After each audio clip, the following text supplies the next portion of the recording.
Welcome all, this is Team Paracosm with our final sprint of Little Alchemist.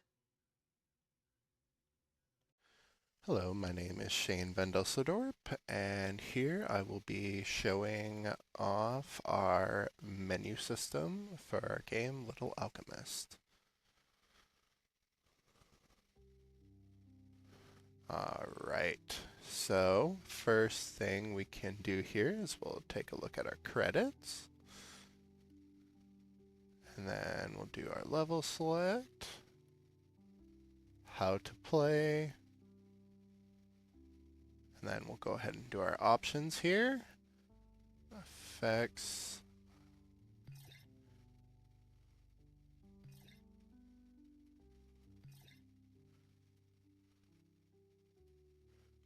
right, and that has saved. We'll go ahead and put those down. Right. And we'll go ahead and close that there. Reopen once more. Alright, now that we have that there, we'll go ahead and apply those changes again. And we can start the game, close this tutorial, and then we can go ahead and bring up our pause menu here. From here, we can apply our changes, and as we can see, it's saved from when we set it in the main menu earlier. I'm not going to apply changes, and then, and then go back in and see that the changes have saved. We'll go ahead and do that, and then I also have the resume button, and then from here we can go back to the main menu. We can also, as we saw, open the options, and then we can just quit the desktop from here.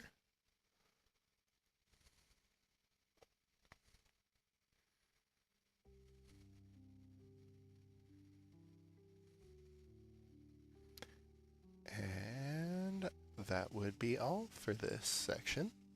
Thank you very much.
Hi, my name is Ryan, and today I'll be showing you and displaying all of the Jira tasks I've completed for this final sprint.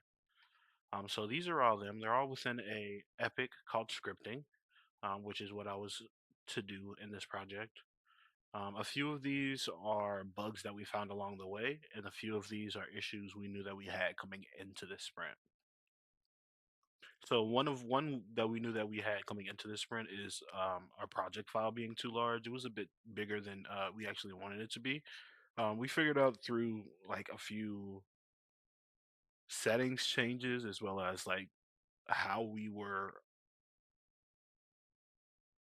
actually building the project helped us cut that project down to about half the size. Um, Another thing we knew we had to do is going into this day-night cycle. The day-night cycle is pretty important because that's one of the two ways that you can actually lose the game is about waiting too long and letting it get dark. Um, with the day-night cycle, it's just something we had to add to the level blueprint. It stays day for about 30 minutes. If you actually sit in the level and wait the 30 minutes out,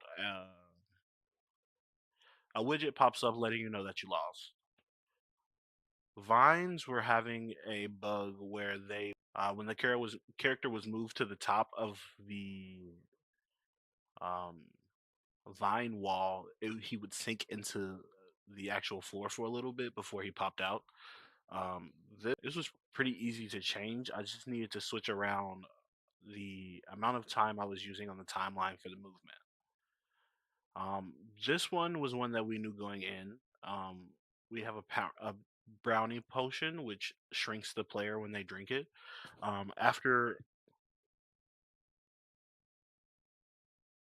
After the player's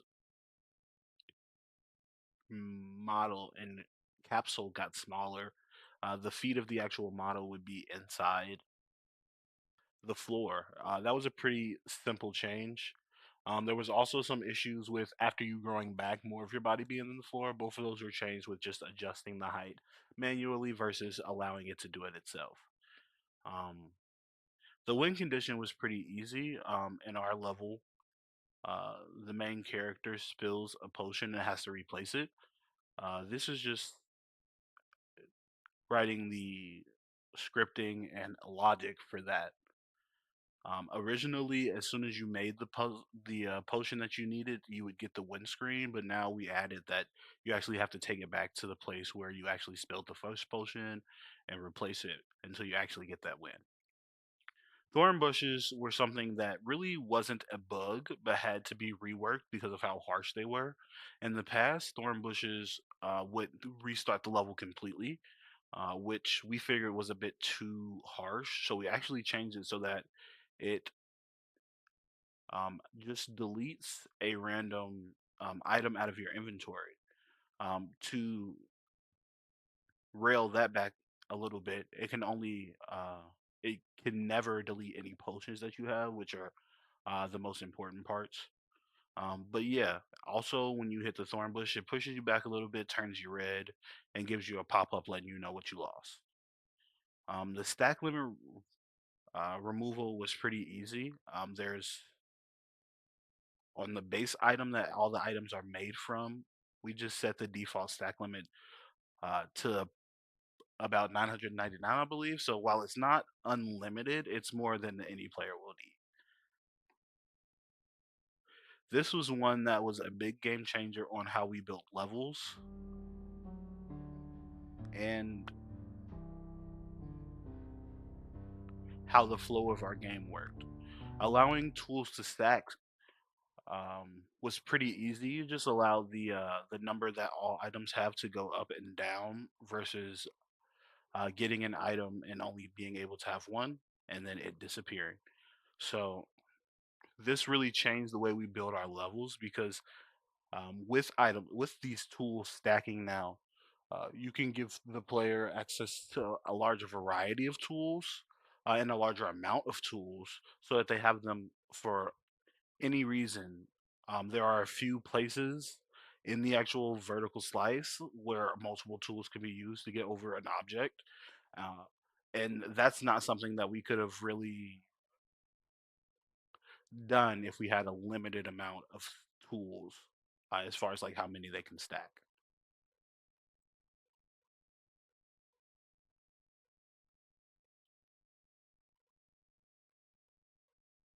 Okay, so this one was one that we knew that we needed before. We just had to add some placeholder sound effects to the spells. Um, in the sprint before this, when we set up the spell screen, there really was no indication that the spell that you put in was correct, other than actual things changing in the world behind this spell screen. We really wanted to add some um, audible noises to let the player know and give them some more feedback on what's actually going on. Also, we wanted that when you ever put in a spell correctly, it closes the spell menu, just so that you know that what's actually going on. You have a better view of what's going on because some of the spells actually move the player. Removing the highlight feature was pretty easy. The highlight feature itself before this sprint was a bit sometimes it didn't pop up all the time. We changed it to a full highlight, and it's proximity based versus like site based. So it's much more consistent, much easier to see. So this one was pretty well done.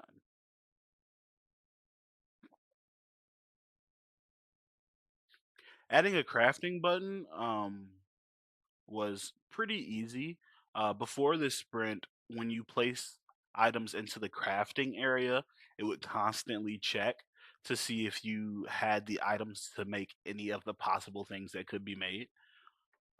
Now with the crafting button, all of that checking is done more manually, which definitely saves a lot of space and memory for what's going on.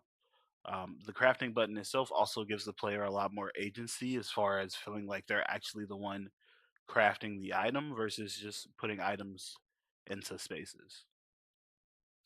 This was a bug that came up while we were completing the sprint. This was actually a bug that came up because I forgot to change a. Hello, my name is Maurice Pollock, and today I'll be talking about the game balancing for Little Artemis. So let's get into it. Also, first and foremost, before we get into everything, there's only 4 playtesters, so I couldn't really find a lot of playtesters.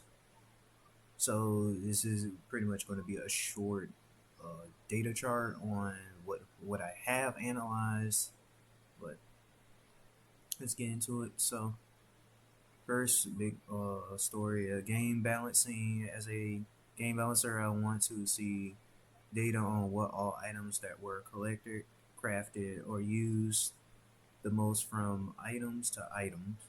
So in my data chart here, I have like from the first playtester, Carlos Ortiz, he ended up collecting 4 mushrooms, 3 stone, 1 flower extract, not flower extract, for 1 flower and 1 leaf dust. These weren't actually the leaf dust wasn't crafted. This was actually collected within the level. The Bruni potion was also the same way. The bark, the vine was all collected. So in terms of crafting, when going through the level, the playtester ended up not collecting anything due to being very confused, except the main ones that you start off with in terms of collecting. So it's like 45% of mushrooms that was collected. 1 leaf dust was collected during the start in the tutorial era of the level, and 1 flower, and also 33% of stone was actually collected. This was due to the main area, but in overall total, it gave up to 15 items were actually collected during this time when the playtester first played. Total regnants were actually 8 was collected. In tools, there was only 3 tools that was collected. Second playtester, Lloyd Jira, he had collected 6 mushrooms, 7 stones, 6 flowers, and 1 leaf, and also 1 leaf dust also collected, alongside with feather oil and a little bit of the stone crystals, but mainly just 1 as a pickup.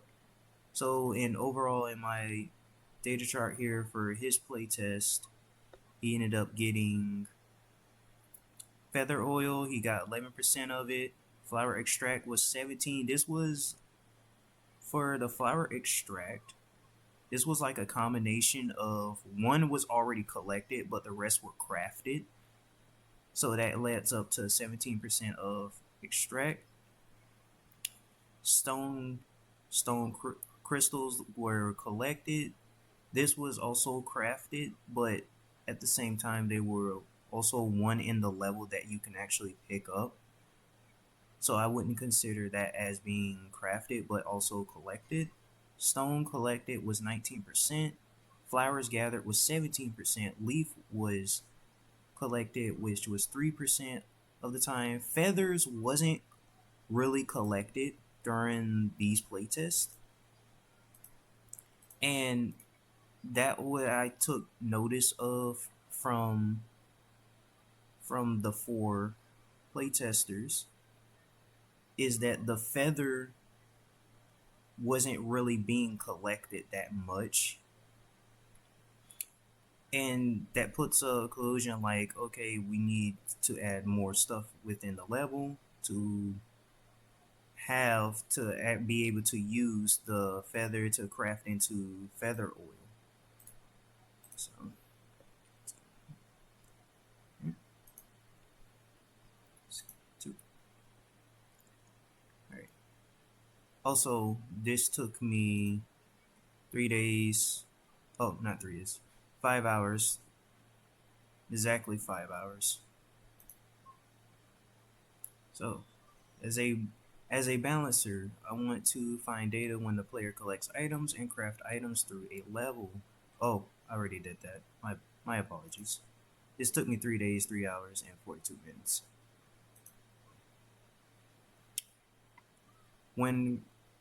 So go to the next Jira. When crafting, does the player use any other potions to win in the level? This took me 6 hours and 10 minutes total.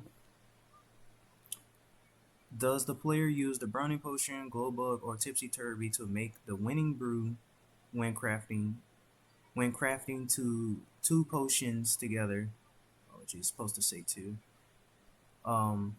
So from my chart here, only one person out of the 4 playtesters, which was Dalton Dowers, he was the only one that actually successfully created this brew, the winning brew, to complete the level. So in level completion, it took him 22 minutes and 1 second. But in the level time, for the level time, it caused him to die once in the level, so it caused him to have to restart the level. But as he restarted, he managed to collect 8 mushrooms, 5 stones, 6 flowers, and he crafted mushroom paste, flower extract, and only have the 1 collected leaf dust. So in turn, that caused him to be able to craft the glow bug and also another tipsy turvy. So in total of all items that were collected and crafted, which was 26 items, regnets were 19, and tools that were collected were 8.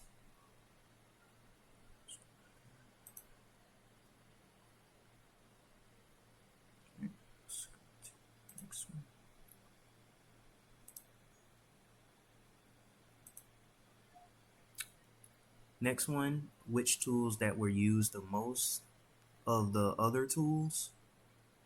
This took me 2 hours.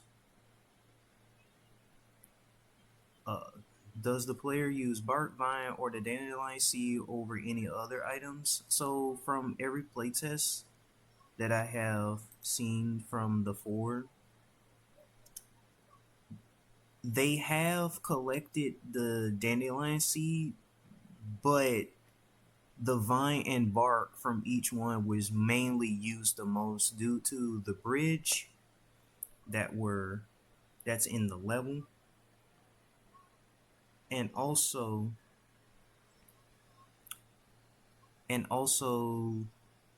the vine that was used to climb up high places for the player to get to certain points going through the level.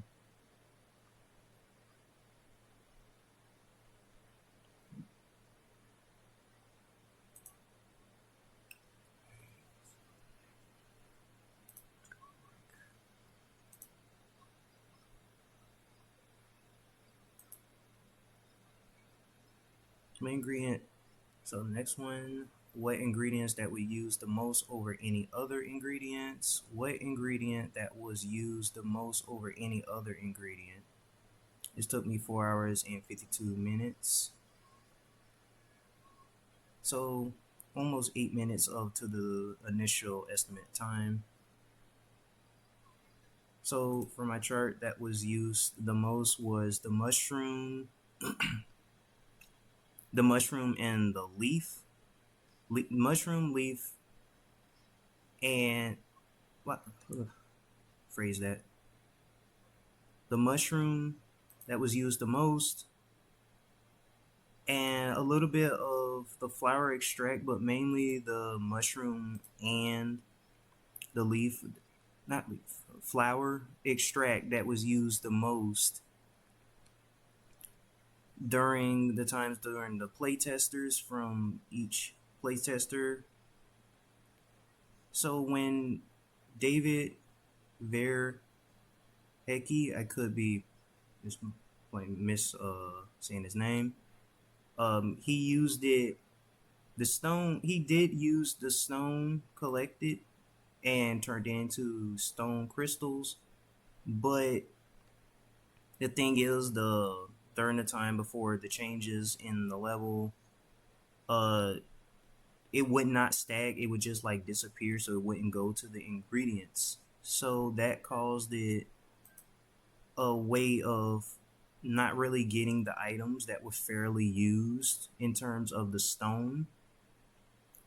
But the mushroom paste, he managed to actually craft another tipsy-turvy to see what it does during the level. And 16% mushroom paste that was actually crafted during this whole playtest, and 18% flower extract that was collected. Stone crystal was, some stone crystals were actually collected, so that's a 16%. And for the overallness, it was 16% with mushroom and flower that was collected alongside the stone. In total, this also gave out 38%, not 38% of stuff that was collected. So the regnants was 15, tools were 8, and in terms of that's what David had accomplished when playtesting.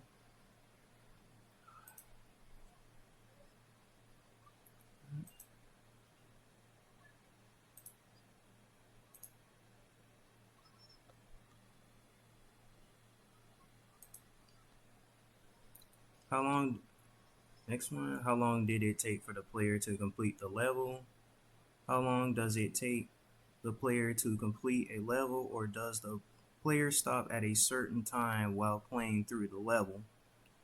This took me 7 hours, a little over the original estimate.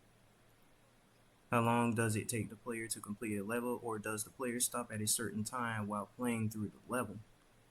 So from Carlos Ortiz, it took the time of the level. He stopped at 14 minutes and 27 seconds while playing the level. He just gave up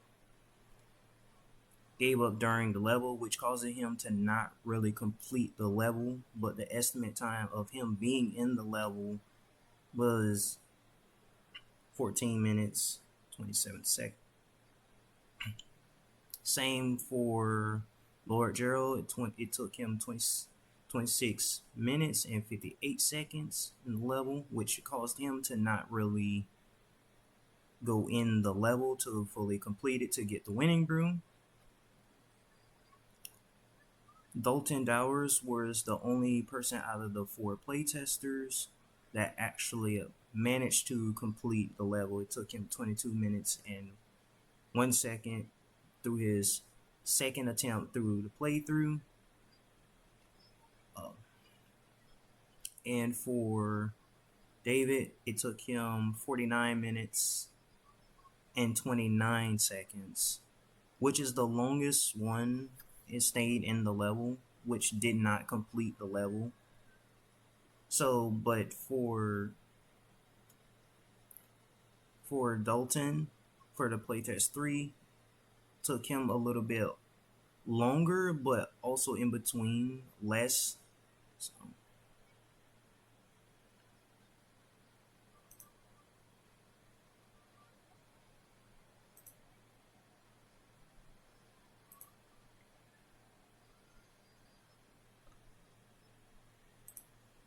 okay. Next one. Does the player die while exploring the levels? This took me an hour and 50 minutes logged. How many times does the player die while exploring the levels?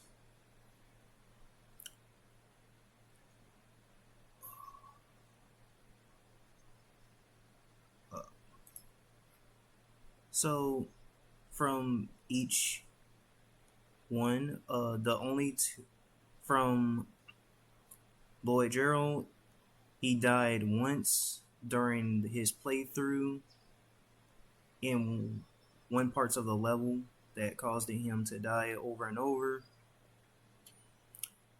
And, well, caused him to die once, and that caused him to have to restart the level all the way back from the beginning, which increased his level time in overallness. Dalton Dowers, the same with him. After his first playthrough, he managed to step on a thorn bush that caused him to die while heading over to the river area of the level to basically to explore to see what was all around, and he managed to actually ended up dying. So for David, he died 3 times within the level while exploring, which caused him to have 3 retries of playtesting, which caused his level time to be much higher compared to the other 3 playtesters.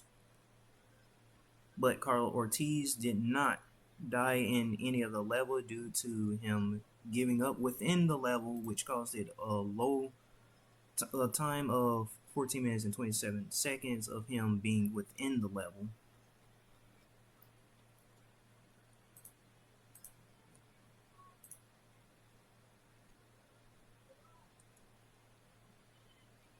Within the level.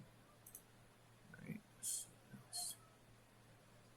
So my overall conclusion, what I came with is, so my whole conclusion from the 4 playtesters is that the feather, oil, and the feather was not really much of use for anything. If you use the feather oil to make, like, let's say we use the stone crystals on the feather oil, it's basically going to create a random potion that's not within the level. So that doesn't exist. It's like it exists but doesn't really exist. So it wouldn't really make any sense to actually have the feather oil. And the feather, since there wasn't really any feathers within the whole level, what's the point of using the feather oil that's going to basically be sitting in the player's inventory, just collecting space for the player? So overall with that is that every items was fairly used. It's just that the dandelion could be used a little bit more, but it haven't been really been used from the 4 playtesters. So it could be used to have it to where the player should be able to use it to glide across different areas, or you be useful to get to other high areas or across the river instead of using the bark that the player finds during their time doing the playtest. Uh, Overallness, that's my chart for game balancing. I hope you enjoy. See you guys in the next sprint.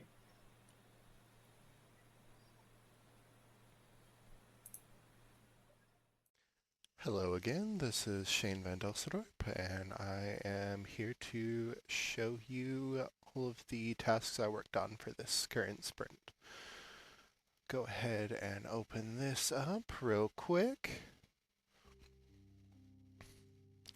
And now that we got that there, we're gonna go ahead and Alt-Tab. There we go. So for our very first story here, we have our day-night time limit. For this, there needed to be a visual representation on the screen for how long players have left to get home. I spent about 2 hours working on this task. And let's go ahead and start the game here. So as we can see the 30-minute timer down at the bottom of the screen, and as soon as we start or close the tutorial, it will start the timer.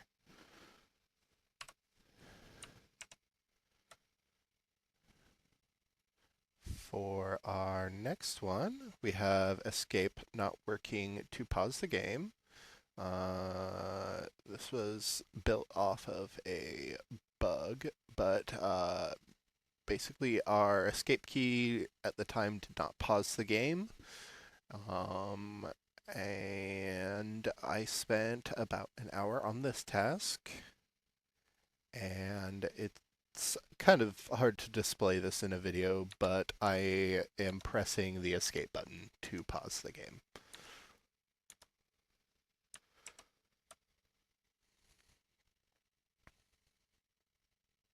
If I didn't say it already, I spent an hour on this task here.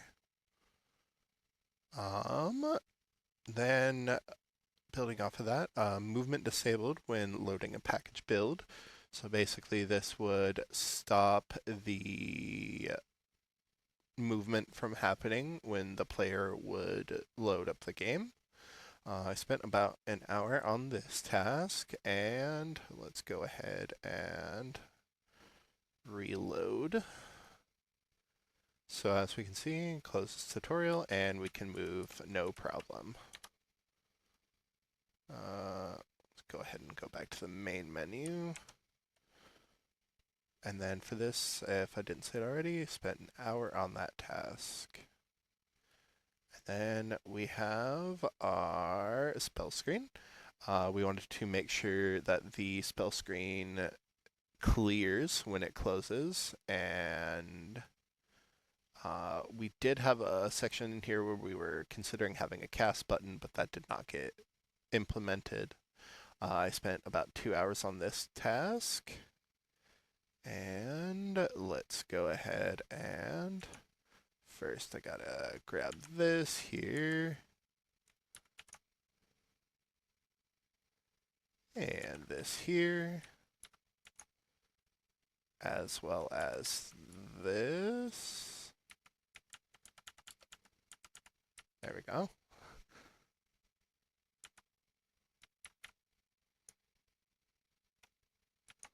We'll go ahead and might need a key. There we go.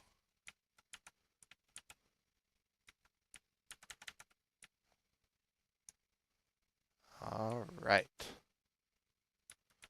So we'll go ahead and actually probably should grab one of the tools here.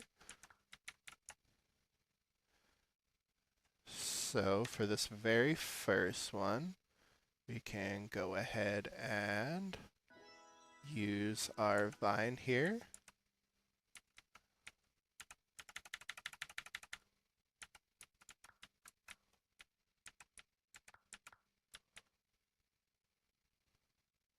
And then we had that one particular code for the last spell casting, and when I come to interact with this, it is clear, besides what I just added to it. We'll go ahead and close that, pause. And for this task, we had in the crafting HUD change the winning potion wording to replacement potion. I spent about 30 minutes on this between changing values in different blueprints and all that enjoyable things. We'll go ahead and open up this here and see that it was changed to replacement potion.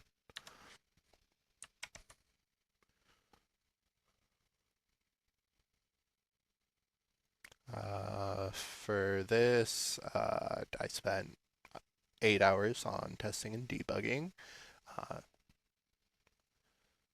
We'll go ahead and go on to the next one. We have our back button. We had moved the back button in the HUD to the bottom left corner because it at the time was blending in where it currently set. Spent about 30 minutes on this task. And one moment, sorry. All right. We'll go ahead and use this. So, as we can see, our back buttons have been moved to the bottom left-hand corner of the book rather than where they used to be.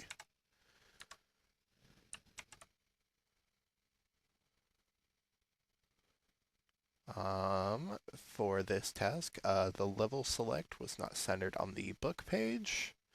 I spent about an hour working on this, and we'll go ahead and quit to the main menu here so we can open up our level select and see that it is now centered on the page.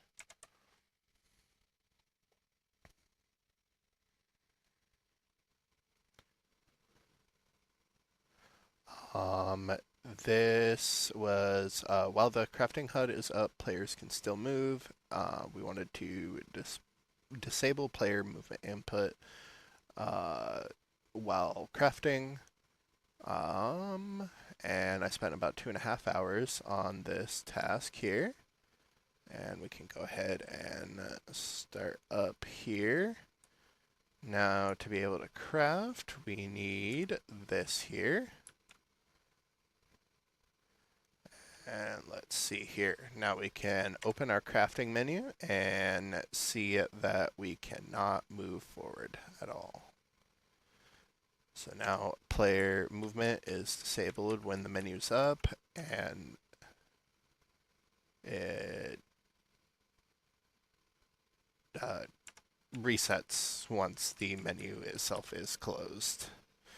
Go ahead and pause that there.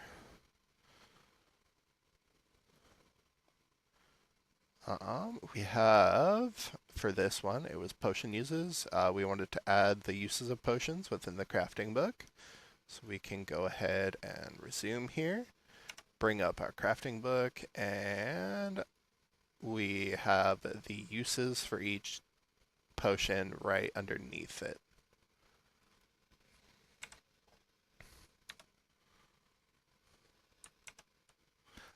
For this, I spent about an hour.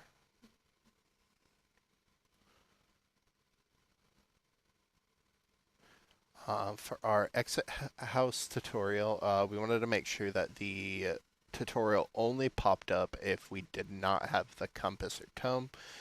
I spent about an hour and a half on this task, and let's see, I don't have, so let's grab this key here, and it appears that was changed since I made my changes. All right. Well, at the time, it worked to where it would check if you had the both the compass and the book before it would allow you to proceed. but I guess that was changed.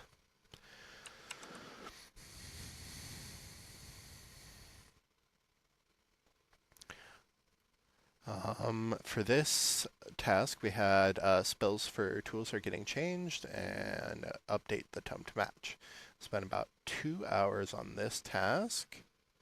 And let's go ahead and... oh, not that one. My goodness. Spells. That's what it was. Right. And these are the updated spells for this task. And then for this, we have item chart in the chum change, the recipes, and tool to use easy charts. Spent about 2 hours on this task, and within here, everything was put into different boxes to make sure that we didn't have any issues with things not lining up.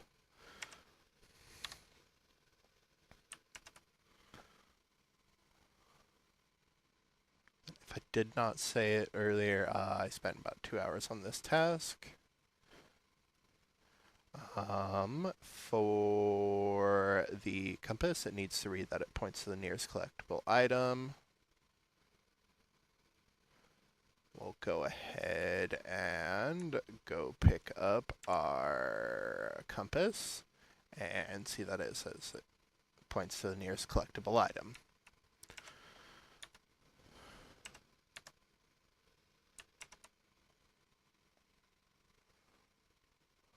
And then I spent about 30 minutes on this one here. And then we have update tome description. This was originally just for the tome itself, but I decided to add it to all the tutorials for within the first area. Spent about 30 minutes on this here. And we'll go ahead and load back in, get our movement tutorial to pop up so we can show that. So here is our closest tutorial button. And then we have our potion use / craft pop-up. The gray button, or at the time it was the gray button, it's been updated now, but the use or craft buttons would show once the tome was closed. So we'll go ahead and pick up this potion here. And we'll pick up this book here. And then we'll go ahead and open that. So we have our user craft button pop up here. And as soon as I close our crafting menu, it will close that pop-up. And if I reopen it, it'll be gone. I can then click on it there. Go ahead and use that. And there we are. That is all of my tasks within Jira here that I completed within this sprint. Thank you very much for your time and have a wonderful day. Hello, my name is TaminiKessa Dempsey, and these are my Jira tasks for Sprint 2.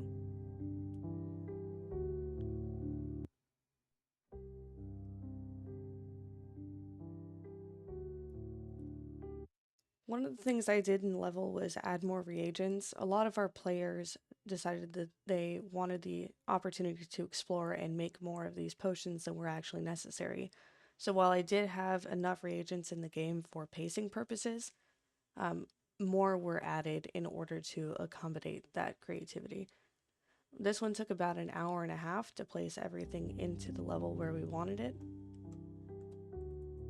We still had to balance where things were in order to not provide an overabundance and make the game too easy.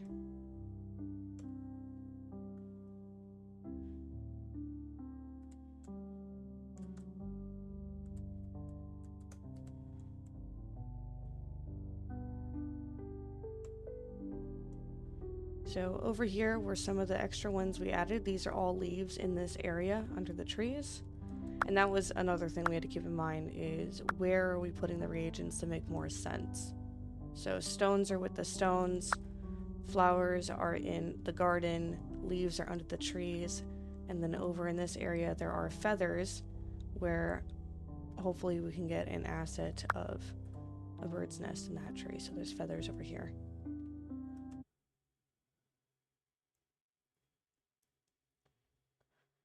Minor level repairs included smoothing the landscape by the bridge, the floating grass by the abandoned cave, and the floating picture in the child's fort, and fixing the gap under door 2. So these are all very minor fixes over here.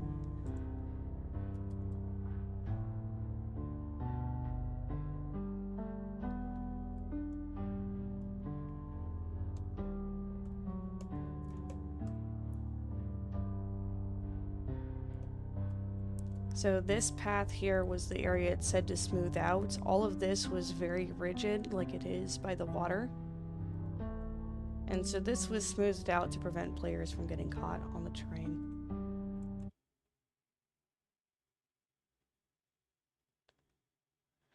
Moving door 1 spell. So originally this spell was over by this exit door, actually. And because of where it was placed, a couple of our playtesters thought it had something to do with the water beyond. So the door spells were actually moved to accommodate for 2 separate tasks. The first task was moving the door spell, getting it away from that arch area, because players were trying to find a way out there. The second task was creating more interactable objects in the game, making the game feel more like a living environment. And so all of these spells were actually placed inside of books, like this one over here. So instead of being on a wooden sign in the world to locate, they are in books on shelves or hidden in the runes in libraries for the players to locate.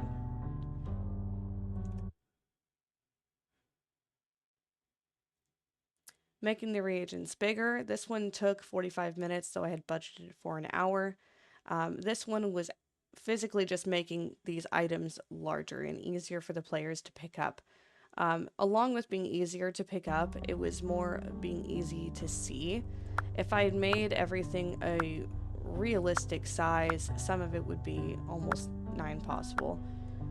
So the flowers were made bigger, the mushrooms were made much larger. These feathers over here are larger as well, and we did think about going bigger with them, but we haven't needed to quite yet.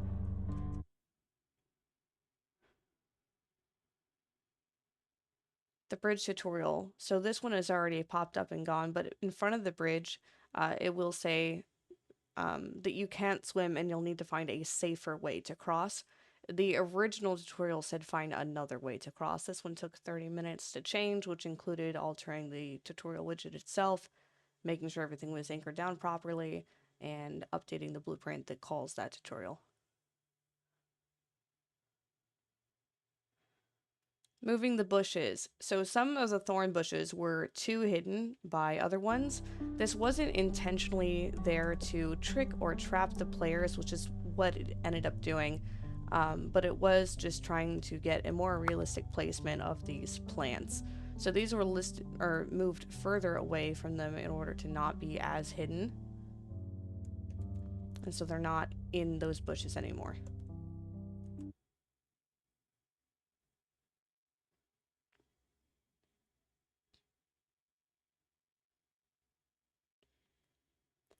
Thorn bushes tutorial also, again, has already popped up. Create a tutorial from thorn bushes to warn the players.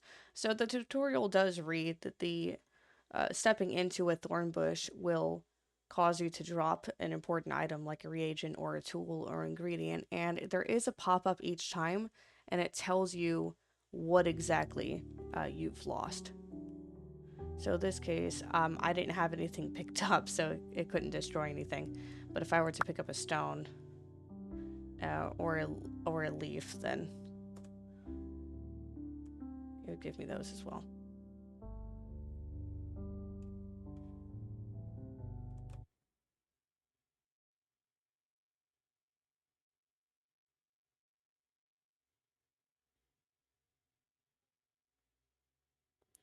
gate key. So we've already used this gate key, but I will show you again. Um, the gate key that we originally had over by the table was very difficult to pick up, and it didn't allow for players to get it. So they could move all over it and, weren't able to pick it up. We ended up scripting this, I think, 3 different times. It just didn't want to go through. Thankfully, we were able to fix that, though. It made the collision a lot easier, made the vision a lot easier. We are using line tracing on there, so... the key was also moved. Something about the location that it was in, even after it had gotten fixed, moved. So it went from being outside on this small alchemy table to in here in this storage area where all of the other supplies are. And now the key works just fine.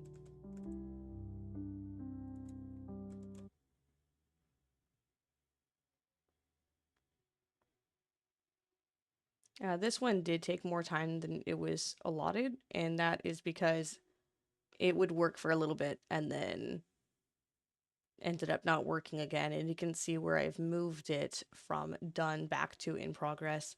And actually, it was Shane that helped me fix it entirely, so thank you, Shane. Climbing rocks. This one was really easy. It only took about 30 minutes in order to get the mesh and everything. The climbing rocks are their own static mesh, and they had blended into other rocks. I did make these a different texture, so if you know, well, not texture, but silhouette. So if you notice, they're very horizontal and they're kind of layered and easy to recognize. Or at least I assumed easy to recognize, but after a few playtests, we noticed that playtesters still couldn't figure out where they were allowed to climb, so we added this bluish kind of color to make it stand out, and the tutorial also will just tell them that they'll need to climb here.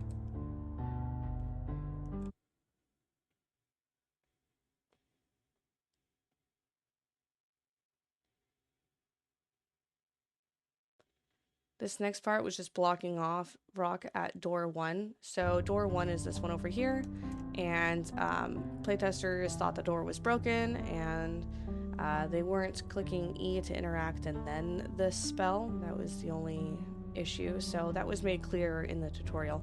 But that rock right there was added.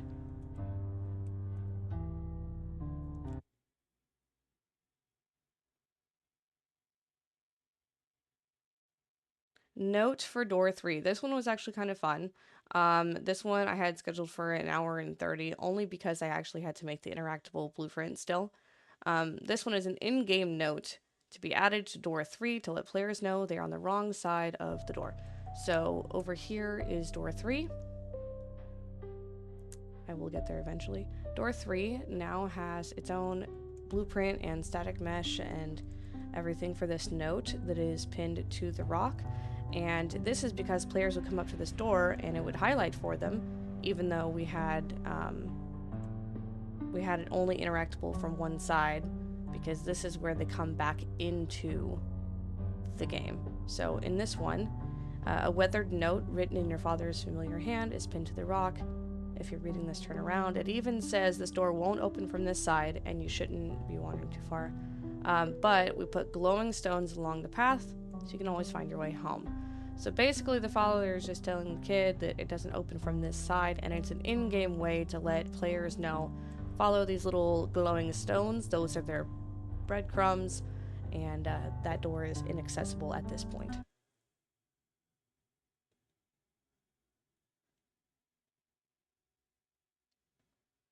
Removing the privy door, the privy and door. So in the house, there was on the last build a privy over on this side, or a restroom, if you will, over on this side. And there was a door, and if you go to the outside of the house, you can even look in there, and there was one of these like wash basins, and that's pretty much all you could see.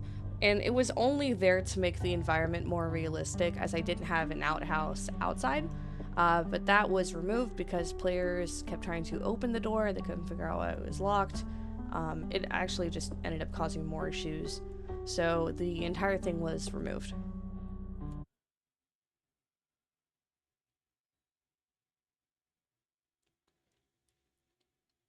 visual and audio feedback to the front gate.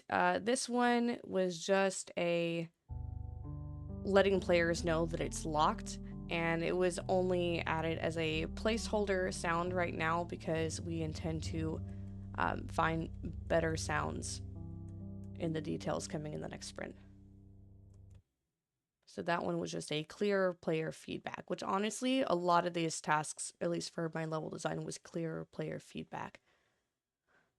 Spells currently simple for testing purposes. Update them to make them more difficult and realistic. So in the last build, our spells were very simple. The vine was on the left column, the bridge was on the middle column, and the glider was on the right column. And since then, those have been updated, as well as the spells for the doors. This task took about an hour and a half, and now everything has a much more realistic spell that requires people to, actually go back and look at the note or write it down or memorize it. It gets them more involved.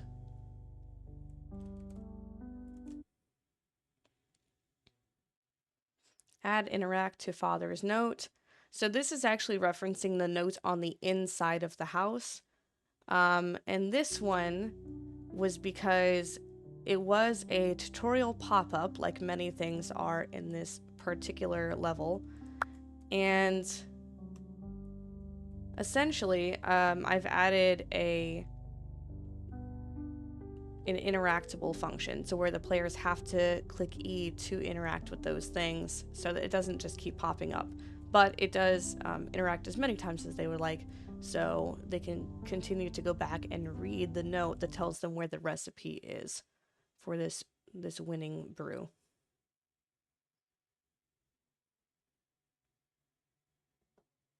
The same thing was done on the recipe on the inside of the library, which tells the players how to make the winning potion. This particular story here has many subtasks, and it's essentially all just clear player information. So this is changing the colors of the interactables, the breadcrumbs, the reagents, the potions, things like that. So in this case, all the things that are interactable, which I have since then picked up, so all of the things that are interactable are a pink color. So the potion is pink, the book note is pink, the tome over here is pink, the compass is pink, well, the center of it is pink. I still needed the static mesh to look somewhat like a compass. Here's the potion, all of the potions, the reagents, all these things are pink, and that's just letting the player know that they are interactable, and those will change once we get the asset static meshes. But for right now, when you walk close, they highlight. They turn a very bright color, and they glow, and what's interesting about that is that it is the same exact color as those breadcrumb stones, which you can find all over the house. If you look in here, it's because the child collects them.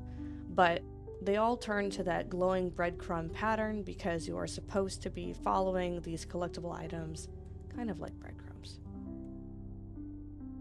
So changing all of those colorings just helped the player better, show them what's interactable and what's not. We did have a couple players actually try to open every cupboard and wardrobe and everything. Testing the entire game. Honestly, we probably spent more than 8 hours on this, but 8 hours are allotted, so that is what's logged. This is running from point A to point B multiple times. And what we did was we'd start the playtest, and then we would play it till we found a bug, paused it, fixed a bug, and then continued that pattern until we could run the playtest 3 times with no bugs. And that was just for, testing in general. Removing preview.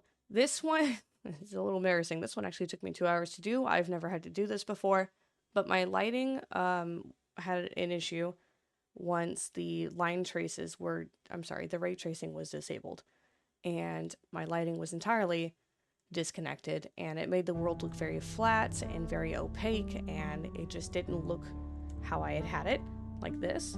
So what we ended up doing was, after finding that the ray tracing had been disconnected, all of the shadows read preview. And at first, I actually went into the viewing settings on the top left inside the engine and turned off the shadow preview text. And that worked in build, but it didn't work in game. And after doing some digging in the Unreal Engine website, I found that you could actually edit the material for the preview text. So that's what I ended up doing.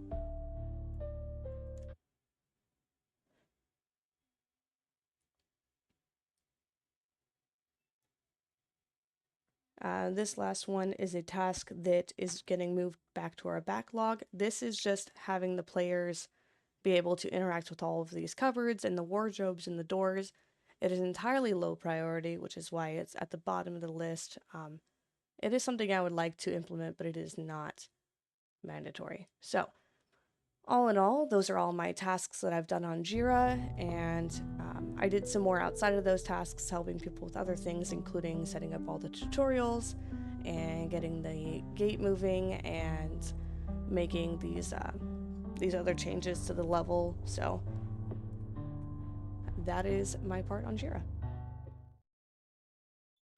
Just wanted to say on behalf of the whole team, thank you for checking out our video. Thank you for checking out our game, and I hope you have a good night.